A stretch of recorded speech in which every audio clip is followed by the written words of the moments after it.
Assalamualaikum warahmatullahi wabarakatuh. Selamat datang kembali di channel saya Cerita Bansos. Apa kabar Bapak Ibu semua? Semoga masih dalam keadaan sehat walafiat, dilancarkan aktivitasnya, dimurahkan rezekinya, dan dijauhkan dari himpitan ekonomi. Pada video kali ini saya akan memberikan informasi tentang update pencairan bantuan BPNT 600.000 melalui PT Pos, dan juga tentang informasi pencairan BPNT apakah melalui e-warung atau tidak. Yuk Bapak Ibu, support channel ini, subscribe, hidupkan notifikasi lonceng, tekan like, komen, lalu share video ini ke media sosial atau grup-grup media sosial yang Bapak Ibu punya.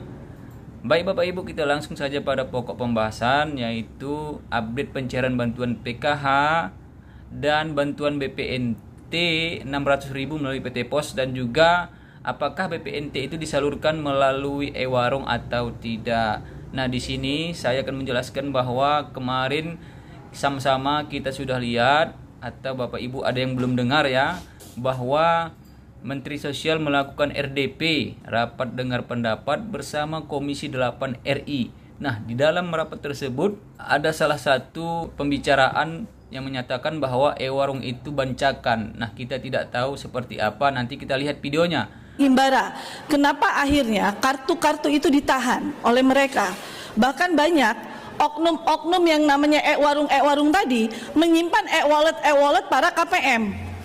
Pada saat proses pencairan, e-wallet itu mereka cairkan, baru uangnya diserahkan kepada KPM. Nah, itu yang membuat saya berpikir tadi yang disampaikan oleh Ibu Menteri, kenapa Bank Himbara harus dievaluasi? Karena kalau bentuknya e-wallet bukan ATM, itu tidak bisa dilihat di bank ATM. Ada berapa uang yang tersisa di ATM saya, di e-wallet saya. Tapi kalau bentuknya ATM, yang namanya KPM, dia bisa melihat ada berapa saldo di ATM saya dari KPM PKH maupun BPNT. Nah, ini salah satu bentuk transparansi, salah satu bentuk pengawasan yang bisa dilakukan oleh masing-masing KPM terhadap penerima bansos tadi. Dan kesimpulan dari video tersebut, DPR RI menyampaikan bahwa ada oknum yang mengumpulkan kartu KKS dan mengarahkan agar membeli atau membelanjakan bantuan sembako itu ke e-warung. Hanya satu orang yang melakukan tindakan tersebut, sehingga efeknya ke seluruh e-warung yang ada di Indonesia dan sangat merugikan sekali. Kemudian di dalam draft DPR RI itu bahwa e-warung akan dilakukan evaluasi. Evaluasinya ini Komisi 8 RI meminta Menteri Sosial RI agar menindaklanjuti pandangan dan pendapat pimpinan anggota DPR Komisi 8 RI sebagai berikut. 1. Program e-warung perlu dievaluasi karena menjadi bancakan oknum-oknum yang memanfaatkan dana bantuan untuk keluarga penerima manfaat atau KPM. Dan secara resmi juga Menteri Sosial mengumumkan mencairkan bantuan pangan non tunai tersebut tidak melalui e-wallet. Artinya tetap melalui ATM, tetapi tidak melalui program e-wallet yang biasa dicairkan di e-warung maupun di agen-agen yang memiliki mesin edisi yang ada program e-walletnya. Saat ini Menteri Sosial mencairkan bantuan BPNT tersebut melalui ATM KKS rekening, artinya tunai, dan Bapak Ibu penerima bantuan BPNT itu bisa mencairkan uangnya, bisa mengambil uangnya dalam bentuk tunai dan membelanjakan sembako di tempat-tempat biasa Bapak Ibu belanja, dan Bapak Ibu bisa membeli bahan-bahan sembako yang ingin Bapak Ibu beli ya sesuai dengan kebutuhan. Berdasarkan surat Menteri kemarin, meskipun bantuan BPNT itu cair tunai, namun Bapak Ibu KPM PKH diminta untuk membelanjakan uangnya dalam bentuk sembako juga. Kemudian bagaimana dengan pencairan bantuan BPNT yang dicairkan atau yang disalurkan melalui PT Pos? Apakah pengambilan bantuannya melalui e-warung atau agen penyalur juga? Nah, di sini tidak. Bantuan BPNT yang nilainya 600.000 itu dicairkan melalui PT Pos dengan alokasi bulan Januari, Februari, Maret. Nah, ini dicairkan bagi KPM yang tidak memiliki ATM KKS Himbara.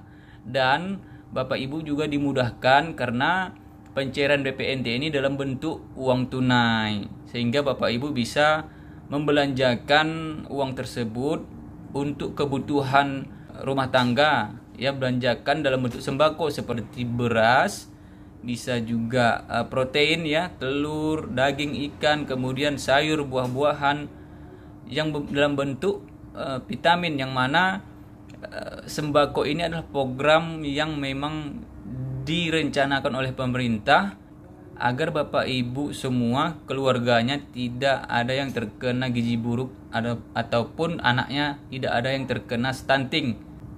Dan timbul pertanyaan, apakah seluruh KPM yang ada di Indonesia ini cair bantuannya melalui PT POS? Tidak. Yang cair melalui PT POS ini adalah KPM yang sama sekali tidak memiliki ATM Himbara dan rekening Himbara. Nah, ini program pemerintah mencairkan bantuan tersebut melalui PT POS. Tetapi ada bedanya dengan ATM Himbara. ATM Himbara itu BPNT-nya dicairkan dengan jumlah uang Rp400.000. Alokasi penyaluran itu untuk bulan Januari dan Februari, sedangkan yang dari PT POS itu jumlahnya Rp600.000 untuk alokasi bulan Januari, Februari, dan bulan Maret. Kapan disalurkan bantuan pangan non tunai melalui PT POS? Nah, saat ini PT POS sedang melakukan verifikasi dan validasi data rekening yang ada di PT POS. Tidak hanya di Bank Himbara yang memiliki rekening, PT POS juga dibukakan rekening, namanya rekening POS. Maka saat ini masih berlangsung proses verifikasi dan validasi data, pencocokan data, supaya bantuannya tepat tersalur tepat pada orangnya. Kemudian mekanisme penyaluran melalui PT POS itu sama seperti pada penyaluran bantuan PKH dan BPNT tahun 2022 kemarin. Bapak Ibu akan mendapatkan surat undangan untuk mengambil bantuan yang akan diserahkan oleh langsung pihak PT POS, petugas PT POS, atau bisa juga melalui kepala lingkungan atau kepala dusun, dan bisa juga melalui pendamping sosial PKH-nya. Baiklah Bapak Ibu, semoga informasi ini bermanfaat, membuat hati Bapak Ibu tidak lagi gundah gulana, tidak lagi gelisah, dan bisa menerima informasi ini dengan jelas, sehingga tidak lagi bertanya-tanya apakah bantuan saya ini cair atau tidak. Dengan lugas sudah saya jelaskan pada video ini jika Bapak Ibu menontonnya dari awal hingga akhir dan tidak skip. Tetap support channel ini, subscribe, hidupkan notifikasi lonceng, tekan like, komen, dan share video ini ke grup-grup media sosial yang Bapak Ibu punya. Terima kasih sudah menonton. Wassalamualaikum warahmatullahi wabarakatuh.